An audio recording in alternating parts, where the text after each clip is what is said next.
Masechet Shabbat, on va étudier le Daf Mem Gimel.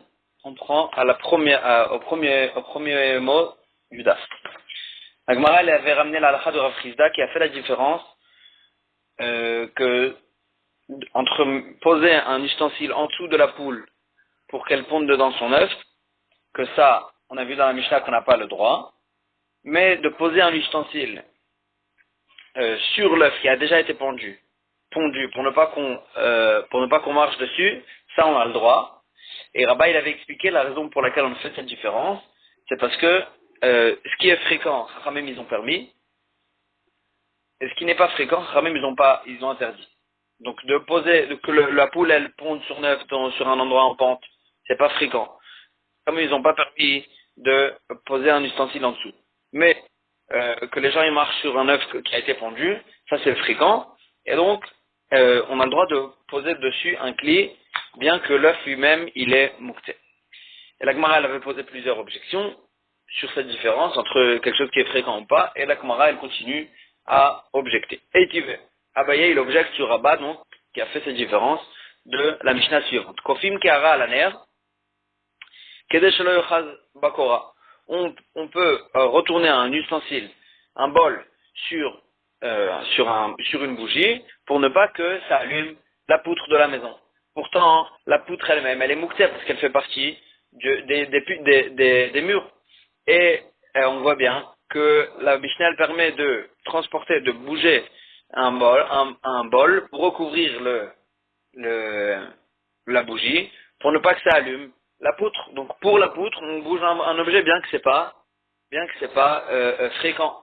Agmara répond, on parle d'une maison avec un plafond, un bas plafond, des shriach ve'udleka, que là-bas il y a beaucoup d'incendies, et donc c'est quelque chose de fréquent, c'est pour ça que Khamim ils ont permis de bouger un bol pour recouvrir le nerf.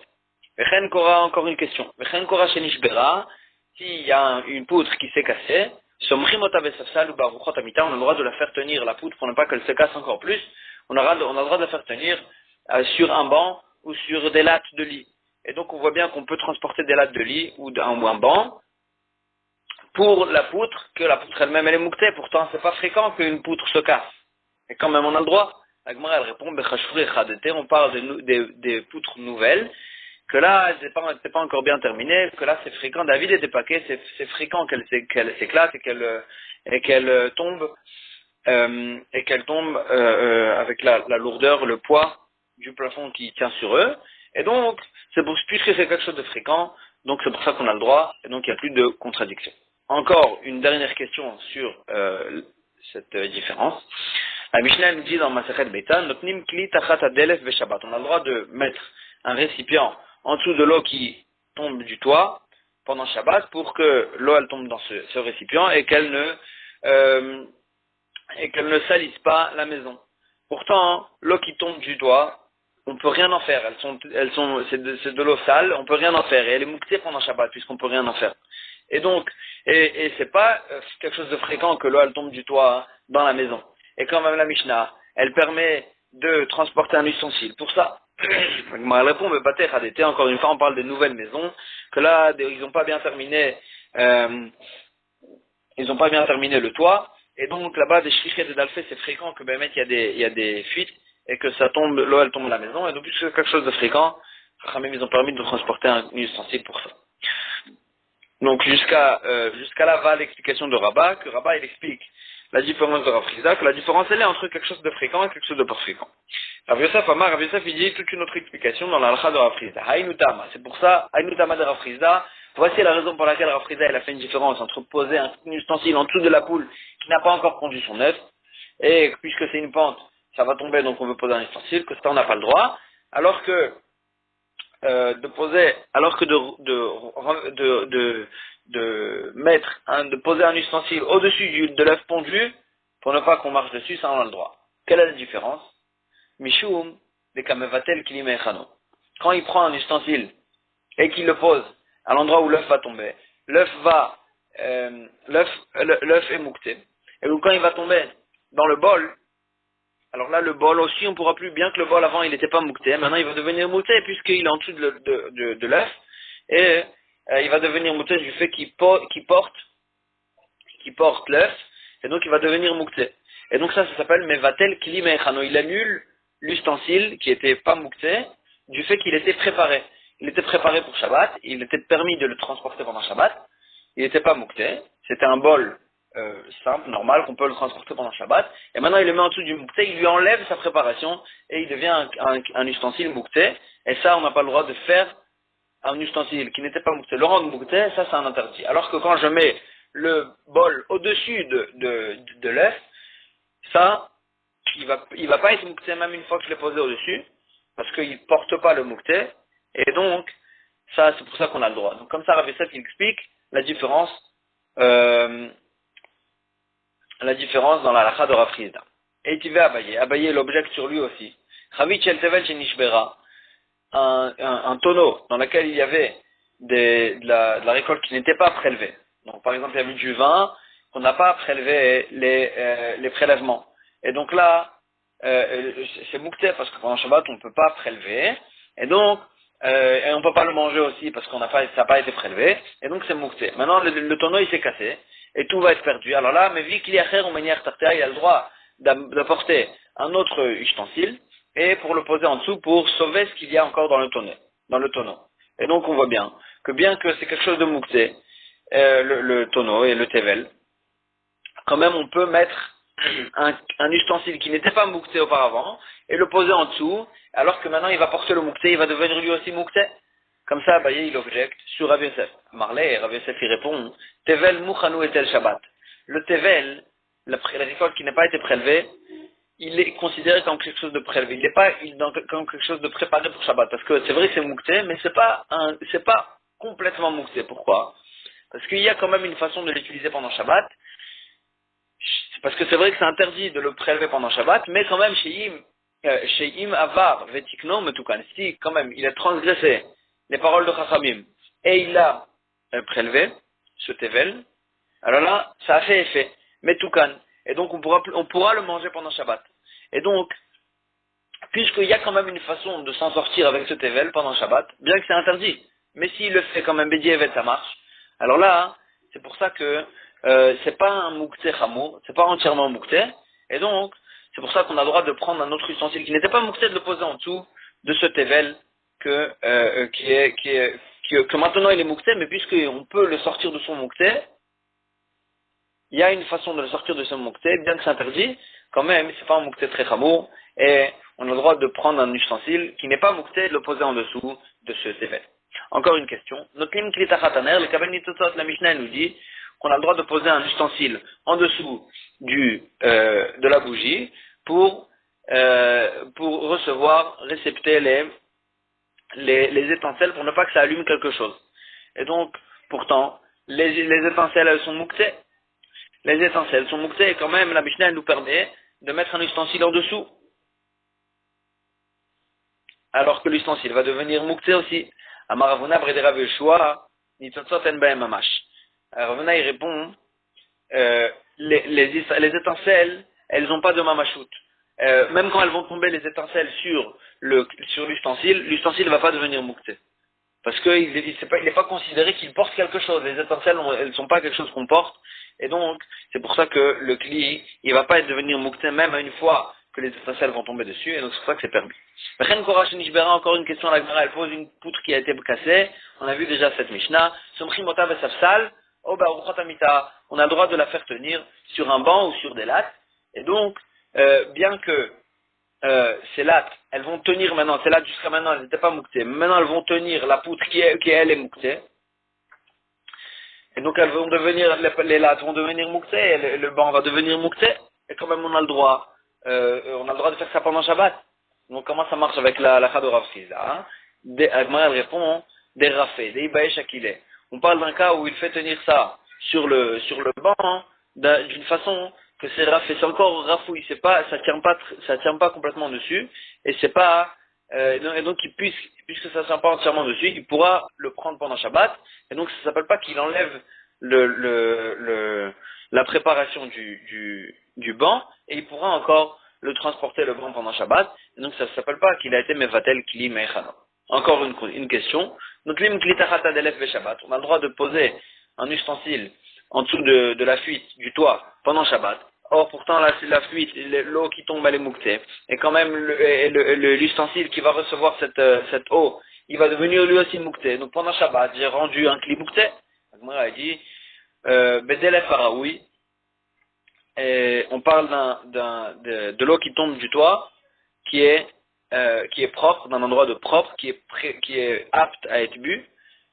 On peut la boire. Et donc, c'est pour ça que c'est pas mouktée. Donc, même l'ustensile qui va être posé en dessous, il va pas devenir mouktée.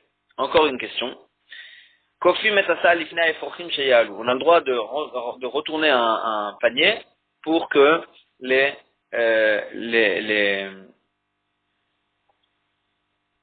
eforchim, donc les oisillons, ils puissent monter sheyalu veyerdou pour qu'ils montent vers le nid grâce à cet escabeau en question.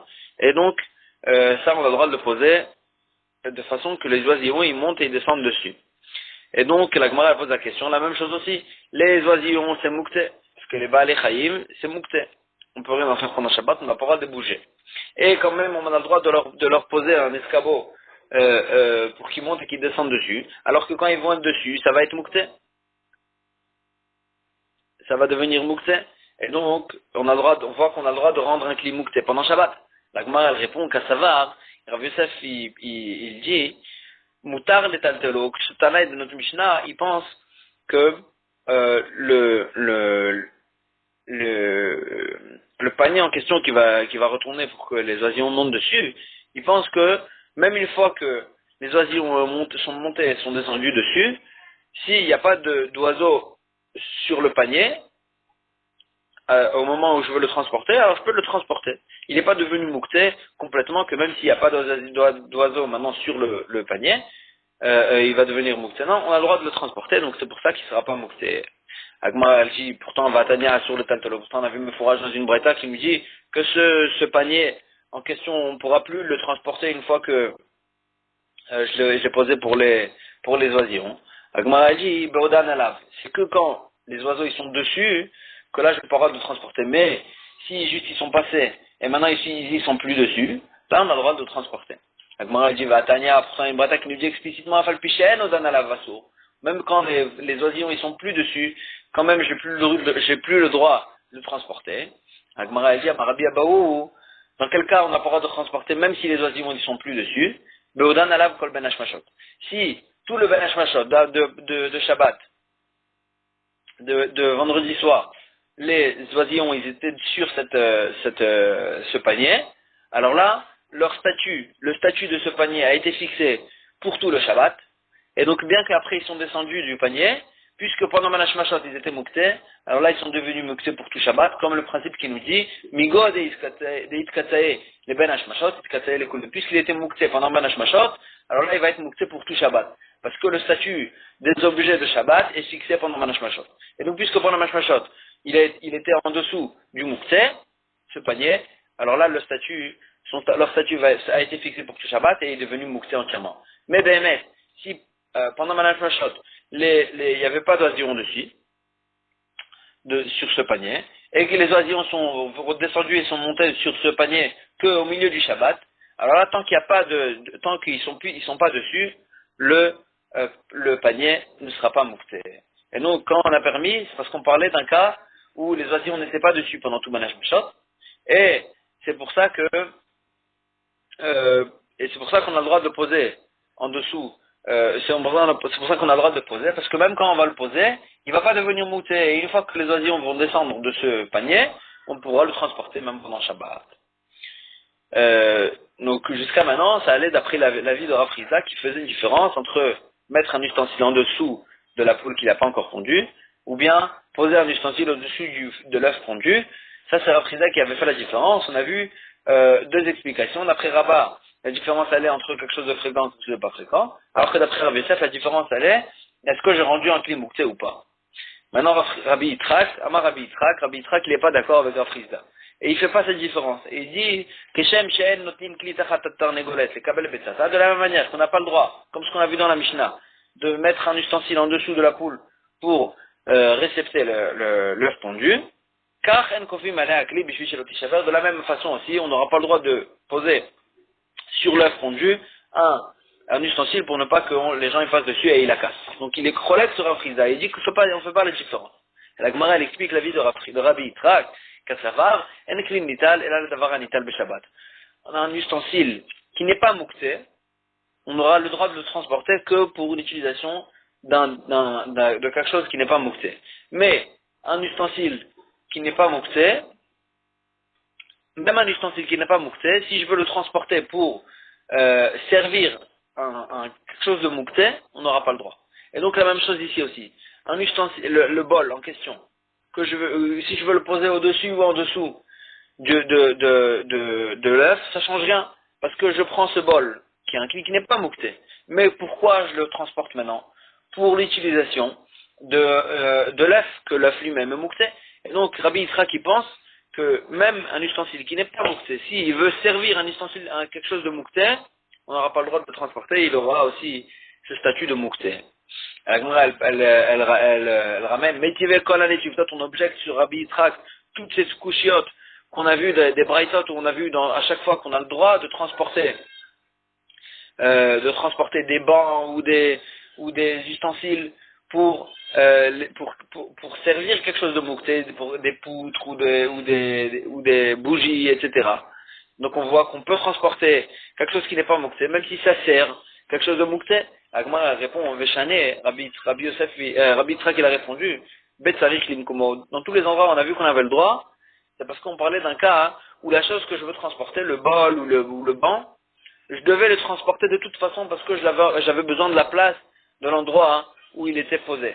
Donc le banc, par exemple, il était posé à un endroit où j'avais besoin de le bouger. Alors une fois que je le prends pour le bouger, alors là j'ai le droit de le poser à un endroit où il va aider la poutre pour ne pas qu'elle se casse, etc.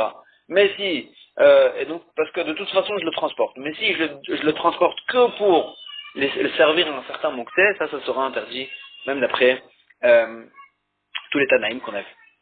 Et la Gemara, elle pose encore une question. Tashma, viens, écoute, une question d'une braïta. Achad beita shenolda beshabbat, v'achad beita shenolda beyom tov. Un œuf qui a été pondu ou pendant Shabbat ou pendant Yom Tov, en metaltelin, on n'a pas le droit de le transporter. Lo lechasot ba akli,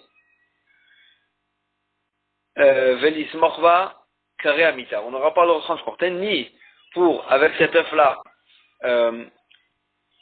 boucher un ustensile, ou bien pour faire tenir avec une certaine latte. Donc cet œuf-là, il sera moukté entièrement. Aval kofé ale akli, bishui geloti shaver. Mais on a le droit de retourner sur cet œuf-là un ustensile pour ne pas cet œuf, pour garder cet œuf qui ne se casse pas. Et donc on voit explicitement dans la braïta qu'on a le droit de recouvrir un cli dessus. On a le droit de recouvrir un cli dessus, donc ça va pas comme Rabbi Yitzhak. Rabbi Yitzhak, il n'a pas fait cette différence. Ici aussi, dans quel cas la braïta, elle parle quand elle permet, que dans un cas où j'ai besoin de l'endroit de l'ustensile, du bol que je prends pour recouvrir le lait, et donc puisque j'ai besoin de l'endroit où il était posé, donc de toute façon je le transporte, et donc une fois qu'il est dans ma main, je peux le poser même au-dessus de l'œuf pour garder l'œuf. Mais si c'est un bol que je commence à le transporter que pour recouvrir l'œuf, ça sera interdit d'après la vie de Rabbi Yitzhak. Tashma, encore une question. La Gemara, elle vient, elle te fait écouter une question. Pour si marsalot al gaba avanim beshabbat, on a le droit de poser un tapis au-dessus des pierres pendant Shabbat pour les protéger de la pluie. Pourtant, les pierres sont mouktées, parce que les pierres elles sont faites pour construire. Et donc, on voit bien qu'on a le droit de transporter un tapis, de bouger un tapis qui n'est pas moukté, pour servir quelque chose de moukté. Pas comme ce qu'il a dit Rabbi Yitzhak. Agmara, elle dit, vanim mekurzalot. On parle des pierres qui étaient aiguisées, qui étaient pointues, que ça, c'était des pierres de Chazian et Betakissé, c'est des pierres qu'ils avaient l'habitude de les utiliser aux toilettes, pour se nettoyer. Et donc, c'est des pierres qui n'étaient pas mouktées. C'est pour ça que j'ai le droit de les recouvrir aussi et de transporter quelque chose d'autre pour servir ces pierres-là, pour les protéger, parce que c'était des pierres qui tout simplement, ils n'étaient pas mouktées. Le Gemara, elle pose encore une question. Tashma, viens, écoute une question. Portin martalot al gabel levenim be Shabbat. J'ai le droit de recouvrir avec un tapis les briques pendant Shabbat. Pourtant les briques, c'est sûr qu'elles sont faites pour construire. Et quand même, on voit que on a le droit de transporter quelque chose qui n'est pas moukté, de le transporter pour servir à moukté. Donc ça marche pas comme Rabbi Yitzhak. Agmara a dit, de quelles briques on parle? Des Ishtayur Mibinyana. On parle des briques qui sont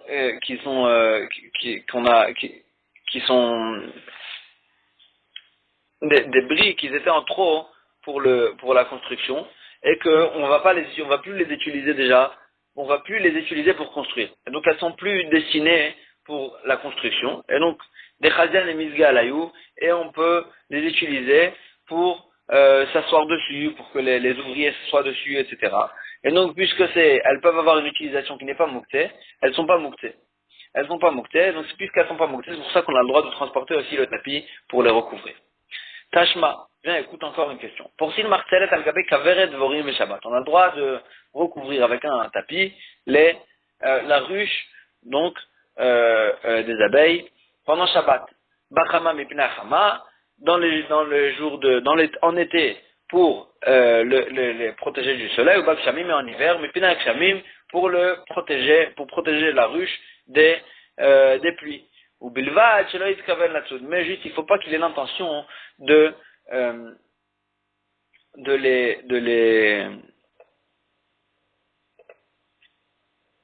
les attraper en fait les dvorim de cette façon-là, de les capturer les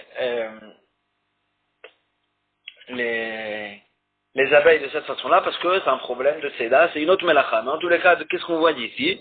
Que bien que la ruche elle est mouktée, puisque c'est quelque chose qui tient les abeilles, et les abeilles sont mouktées, et donc la ruche c'est quelque chose de moukté, quand même on a le droit de transporter, pour servir ces mouktés, on a le droit de transporter quelque chose qui n'est pas moukté, comme par exemple le tapis, et donc ça marche pas, comme ce qu'il a dit Rabbi Yitzhak. Moi a dit à Chabem Askinan, ici de quoi on parle? Des ikadvash, on parle qu'il y a du miel dans cette ruche, et donc puisque la ruche elle contient aussi quelque chose qui peut être mangé, c'est pour ça qu'elle n'est pas mouktée. La ruche n'est pas mouktée parce que excusez-moi, c'est vrai que la ruche contient aussi les abeilles, mais puisqu'il y a dedans aussi du miel, alors quand je recouvre la ruche, c'est pour en fait sauver le miel. Ça sert le tapis que je transportais, il sert pas le moukté, il sert le miel, et le miel n'est pas moukté. Et donc, c'est pour ça qu'on a le droit de le transporter pendant Shabbat. Amarle Ravukvam Meshan et Ravashi. Ravukvam de Meshan, il a posé la question à Ravashi sur cette réponse-là qu'on vient de voir. Tenach b'matachama. Quand la Bretagne nous parle et de l'hiver et de l'été. Donc l'été, je comprends, comme ce que tu dis, qu'il y a du miel à l'intérieur. Les ikadvash, parce qu'en été, il y a du miel dans les ruches. Puis motak shamim, des ikadvash maïkalememar. Mais en hiver, il n'y a pas de miel dans les ruches. C'est pas la saison. Et donc comment tu vas expliquer qu'on a le droit de recouvrir quand même la ruche? Pourtant il n'y a pas de miel à l'intérieur. Et donc quand je transporte le tapis, c'est que pour quelque chose de moukté, ça sert quelque chose de moukté. Donc j'aurais pas le droit d'après Rabbi Yitzhak de transporter le tapis. Agmara dit, l'onitzricha, elle a les otam shtechalot. En fait ils avaient l'habitude, même en hiver, de laisser dans la ruche de ranger de miel pour deux rangées de miel pour que pour leur laisser aux abeilles de quoi manger. Et donc même en hiver il y avait encore du miel à l'intérieur. Et donc puisqu'il y a encore du miel à l'intérieur même en hiver, même on a le droit de couvrir la ruche pour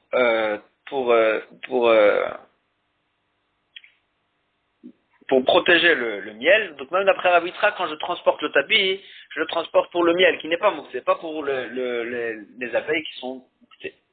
Agmara dit va mouxot ninou, pourtant ils sont destinés aux abeilles et donc elles deviennent mouxées. Même ces deux rangées qu'on les a laissées, on les a laissées pour les abeilles et pas pour les manger.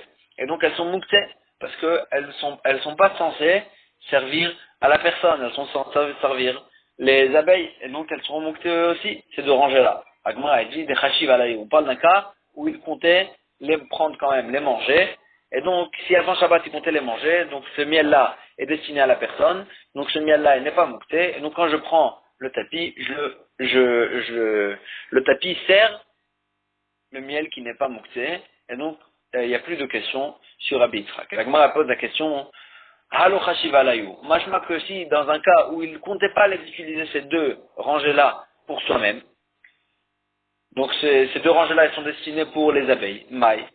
Quelle sera la halakha? Assour. On n'aura pas le droit de recouvrir la ruche, parce qu'il n'y a rien à l'intérieur qui sert la personne, et donc toute la ruche est mouktée, et donc, puisque la ruche est mouktée, le tapis qu'on veut, avec lequel on veut recouvrir, on n'aura pas le droit de le transporter pour servir le moukté.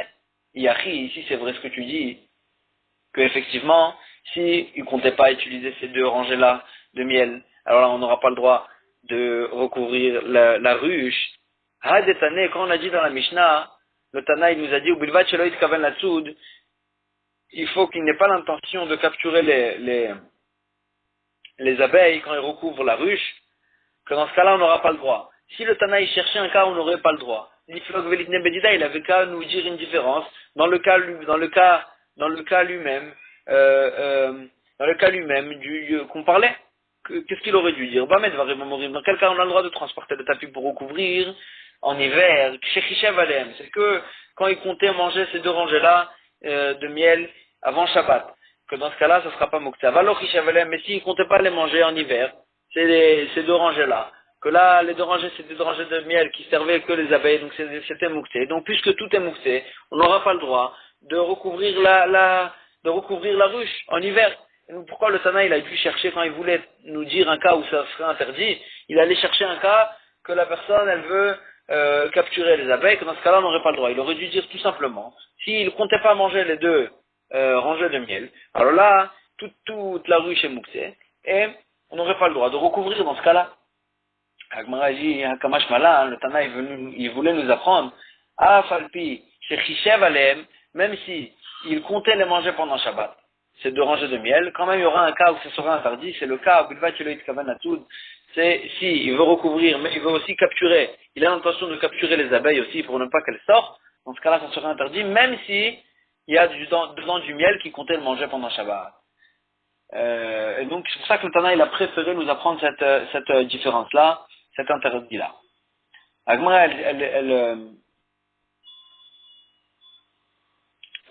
elle analyse cette braïta. La Gemara, elle dit Mani. Comme qui elle va cette braïta? Rabbi Shimon. Si cette braïta, elle va comme Rabbi Shimon, comme l'avis de Rabbi Shimon. La Gemara, elle dit pourtant, l'être les moukté. Rabbi Shimon, il ne tient pas à l'interdit de moukté. Et donc, d'après lui, même si avant Shabbat, il ne comptait pas, recouvrir, il comptait pas manger ces deux rangées de miel qu'il a laissé en hiver, même s'il comptait pas les manger, d'après Rabbi Shimon, c'est pas moukté, la ruche n'est pas moukté, donc il n'y a aucun problème de transporter un tapis pour le recouvrir. Et donc c'est sûr que ça va pas comme Rabbi Shimon, cette Mishnah. Parce que la Mishnah, elle a fait une différence entre si on a pensé avant Shabbat, manger le miel ou pas. Et Rabbi Yehuda, et si ça va comme Rabbi Yehuda, que Rabbi Yehuda, lui, il interdit le moukté. Et donc c'est pour ça qu'on a fait une différence entre s'il a pensé avant Shabbat manger ces deux rangées de miel ou pas. Alors l'Agma a dit si d'après Rabbi Yehuda, alors comment comprendre la dernière phrase de la Mishnah qui nous dit qu'il ne faut pas qu'il ait l'intention de capturer les abeilles. Qu'il a mis Kaven Mayave, même s'il n'a pas l'intention de les capturer, ces abeilles. Pourtant Rabbi Yehuda il pense autre part. D'avoir chez Mitkaven Assour, que si on n'a même pas l'intention de faire qu'il se passe la chose interdite, aussi ce sera interdit. Et donc ici aussi, puisque je recouvre la ruche, alors même si c'est vrai que c'est pas ça mon intention, mais quand même d'après Rabbi Yehuda, ça aurait dû être interdit. Comme ce que Rabbi Yehuda il pense en général sur quelqu'un qui veut pousser un banc et que il n'a pas l'intention de faire un sillon, mais puisque ça va faire un sillon, alors là d'après Rabbi Yehuda, ce sera interdit. Donc la même chose ici aussi, même s'il ne veut pas les capturer, c'est pas ça son intention. Quand même, ça devrait être interdit. La Gemara, elle répond, elle dit, Leolam, Rabbi Yehuda. Leolam, ça va comme Rabbi Yehuda. Que lui, il interdit le moukté. Ou milba, ou maï, ou bilvad, chez l'œil Kaven à tout, qu'est-ce que ça veut dire la dernière phrase qu'on a dit qu'il ne faut pas qu'il ait l'intention de le capturer? Pourtant Rabbi Yehuda, il s'en fiche que la personne ne sait pas ça son intention. Donc on a dit, chez l'œil à Sena qui Metsuda, c'est pas un lien d'intention. Il faut pas qu'il pose le tapis d'une façon que ça va capturer les abeilles. Les lishbouk le urevacha, qui est écrit de l'olita mimela, il faut qu'il laisse quand même une fente dans le tapis pour qu'elles aient où sortir les abeilles, pour ne pas qu'il les capture. Et donc, ben c'est pas un lien d'intention. C'est un lien que Rabbi Yehuda dit, il faut faire attention de ne pas les capturer. Pas qu'il n'ait pas l'intention de les capturer, il faut pas qu'il les capture. Et donc, d'après Rabbi Yehuda, le Olam, on pourra comprendre cette braïta. Et Ravashi, il explique autrement, Ravashi, Amar, Miktane, Bimot Achamar, Bimot Akshamim. Est-ce que tu veux dire que Behemet, on part dans cette Mishnah, elle nous dit, est-ce que cette Mishnah nous dit, en hiver et en été, les jours du soleil et les jours des pluies? Non. Bachama, Mipna Chama, Bakshamim, Batakshamim. Quand la Mishnah ne nous dit pas en hiver ou en été, elle ne nous parle pas des saisons, elle nous dit, quand il y a du soleil, pour la protéger du soleil, quand il y a de la pluie, pour protéger de la pluie, Ktane. C'est ça qu'elle nous dit. Et donc, Behemet, on n'est pas obligé de dire qu'on parle en hiver. Behemet, en hiver, il n'y a pas de permission de recouvrir. Parce qu'en hiver, il n'y a pas de miel. Et même ce qui reste du miel, c'est pour les abeilles. Donc, tout est mouxé. Donc, Behemet, en hiver, on n'aura pas le droit de la recouvrir. Et quand on a dit, de Bakshamim, Pnakshamim, on parlait pas de la saison de l'hiver. On parlait quand il tombe de la pluie. Là, on n'aura pas le droit.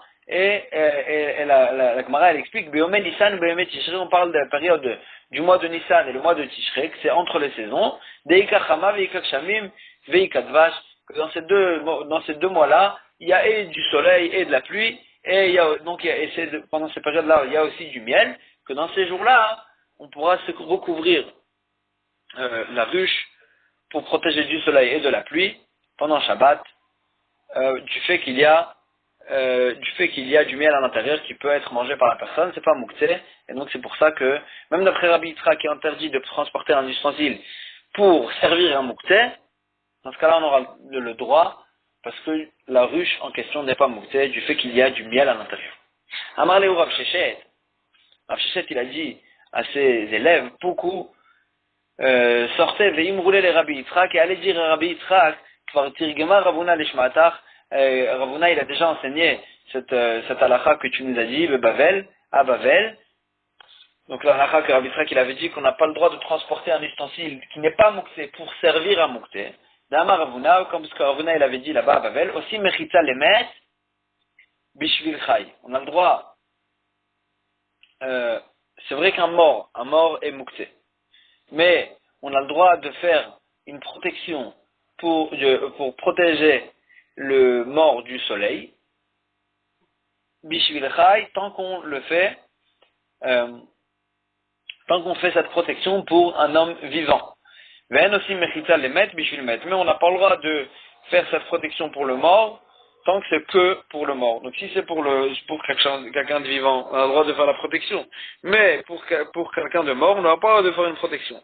Donc on voit bien aussi cette halakha que pour quelque chose de moukté, on n'aura pas le droit de transporter quoi que ce soit pour le servir. Bien que la chose qu'on va transporter ne deviendra pas moukté, on ne va pas le mettre en dessous du moukté, on ne va pas en faire quelque chose de moukté, mais puisque ça vient servir un moukté, ça sera interdit.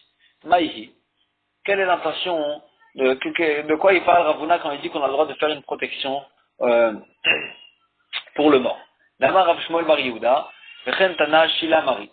Ainsi ils ont enseigné, Met Amutal Bachamak. S'il y a un mort qui était posé par terre au soleil, et donc on craint qu'il va pourrir, et donc il faut le protéger du soleil. Alors de quelle façon on peut faire ça que ce soit permis?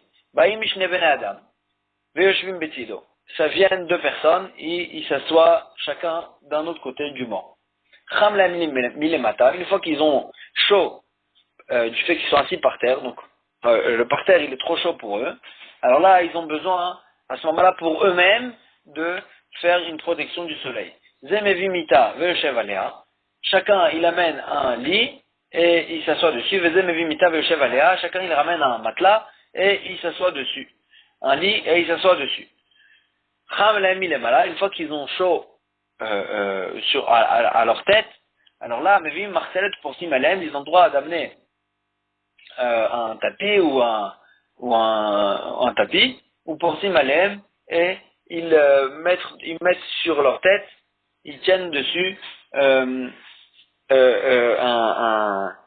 certain drap ou quelque chose pour les protéger du soleil. Donc eux, ils se protègent à eux-mêmes et derrière Hagav, ça protège aussi le mort du soleil. Et ensuite, une fois qu'ils ont fait le toit en fait de cette protection pour eux-mêmes en quelque sorte entre guillemets, Zezokef mitato venishmat volachlo, celui de droite par exemple, il lève son lit et il pose le drap sur le lit et la même chose celui qui est de l'autre côté, et donc de cette façon-là, ensuite ils peuvent eux-mêmes partir et laisser le mort avec les deux lits des deux côtés et le drap au-dessus. De cette façon-là, ils ont fait une protection entière pour eux-mêmes, entre guillemets, et ça sert aussi le mort. Et la protection a été faite d'eux-mêmes, de soi-même, et donc de cette façon-là, ils ont le droit de faire une protection pour le mort. Mais si c'était que Milkatrila, ils auraient fait ça que pour le mort, ça aurait été interdit. C'est que parce que eux, ils ont fait ça pour leurs propres besoins que ça serait permis. Et la raison pour laquelle ils ont commencé d'abord par le bas et par le haut, par mettre le drap au-dessus, et ensuite ils ont posé les lits, ils ont levé les lits pour faire tenir le drap, c'est parce qu'il y a un autre problème. Mis à part le moukse, il y a un problème de OL. On n'a pas le droit de faire une tente pendant Shabbat. C'est considéré comme une construction. Mais puisque, dans quel cas on n'a pas le droit de faire une tente que quand on fait d'abord les murs et ensuite le toit, là ils ont fait, d'abord ils ont fait le toit, ils ont mis le drap et ensuite ils ont levé les lits. Donc dans ce cas-là, c'est permis de construire une tente. Puisque la Gemara parlait du mort, donc elle continue avec ça et elle dit Itma. Met amutal bachama, un mort qui est posé au soleil. Rav Yehuda Amar Shmuel. Rav Yehuda dit au nom de Shmuel, Ofrom et mita les mita. On a le droit, donc il est posé sur une mita, sur un matelas. On a le droit de mettre un autre matelas à côté et de le faire tomber sur l'autre matelas, et etc. De cette façon-là, de bouger d'un matelas à l'autre, jusqu'à qu'il arrive à l'ombre. Rav Chanina bar Shalmi Amishme de Rav Amar. Rav Chanina, donc il dit au nom de Rav. Meniach, autre façon de s'en sortir. Meniach alav kikarotinok ou metaltelo. Il pose sur le mort un pain ou bien un bébé, et de cette façon-là, je pourrais le transporter grâce au fait que le mort est considéré juste comme un plat pour le pain ou pour le bébé, et donc dans ce cas-là, il se sera permis de le transporter normalement. Comme ça, il y a ces deux façons-là de s'en sortir. Et la Gemara, elle explique la machloket. Donc dans le cas, d'après la deuxième façon de s'en sortir, de poser dessus un kikar ou un tinok, d'après tout le monde, ça sera mouta. Qui pliguait, quand la moraïm était en machloket, c'est sur la première façon. Délaisse-les, dans un cas où il n'a pas de bébé à poser dessus, ou ni un pain, alors là, est-ce qu'on aura le droit de le transporter, de le faire tomber d'un matelas à l'autre? Ça, c'est une machloket. Ça va à Rav, la première chita, il pense. La deuxième chita, il pense. Tiltul minatsa, tchme tiltul. Même le fait que je le transporte pas directement, je le fais tomber juste avec le matelas, ça s'appelle tiltul minatsa. Tiltul minatsa, de transporter avec autre chose. Je prends pas le mort et je le transporte de façon directe. Je prends le matelas et je transporte le mort de cette façon-là.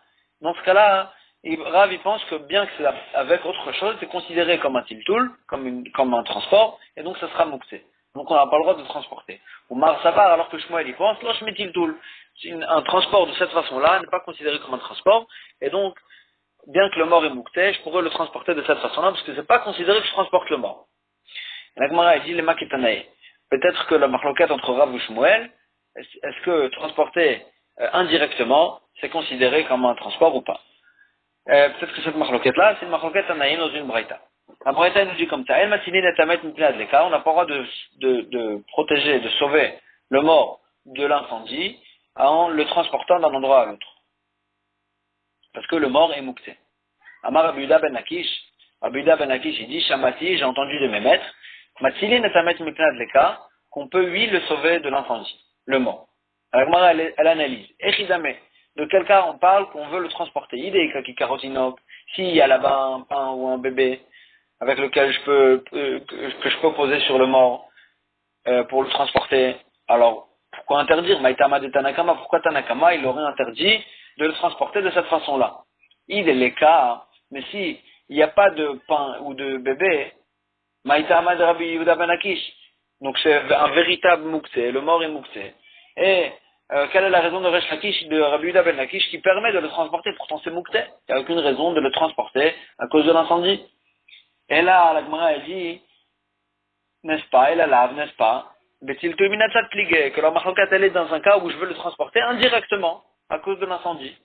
Démarre savoir que Tanakama il pense, même de transport indirect c'est un transport, et donc ça sera interdit. Oumar savoir alors que Rabbi Yehuda ben Akish y pense, Shlosh metil tout, c'est pas considéré comme un transport, et donc, à cause de l'incendie, je pourrais le transporter, le bouger de cette façon-là, indirect, de cette façon indirecte, en le faisant tomber d'un matelas à l'autre, et donc j'ai retrouvé cette machloquette, que c'est une machloquette amoreille, c'est une machloquette tanaïm, pardon. La Gemara dit l'eau. C'est pas ça la machloquette. Découlé al matitu minatach metil tout. Là, je peux te dire que Tanakama et Rabbi Yehuda ben Lakish pense qu'un transport grâce à autre chose, c'est considéré comme un transport. Donc pourquoi Rabbi Yehuda ben Lakish il permet à cause de l'incendie? Rabbi Yehuda ben Lakish. Et voici la raison de Rabbi Yehuda ben Lakish qui a permis. Et mitor shadam baoul al meto, le mort c'est autre chose. Puisqu'un homme il a très peur que son proche qui est mort va être brûlé, il en charitlé si tu ne vas pas lui permettre de transporter et de bouger le mort pour le sauver de l'incendie, à tel échabouillé. Tellement il a peur, il va en arriver à éteindre l'incendie. Et puisque Rachamim, ils ont craint que si tu ne vas pas lui permettre un issour de Rabbanan de bouger ce moukté, il va venir à éteindre l'incendie, que c'est un interdit de Horaïta, alors que Rachamim, ils ont permis de bouger le mort, bien que il pense que c'est considéré comme un transport, même s'il va le transporter avec autre chose, de façon indirecte, ce sera un transport. Quand même, ils ont permis du fait qu'ils ont craint qu'il va en arriver à éteindre l'incendie.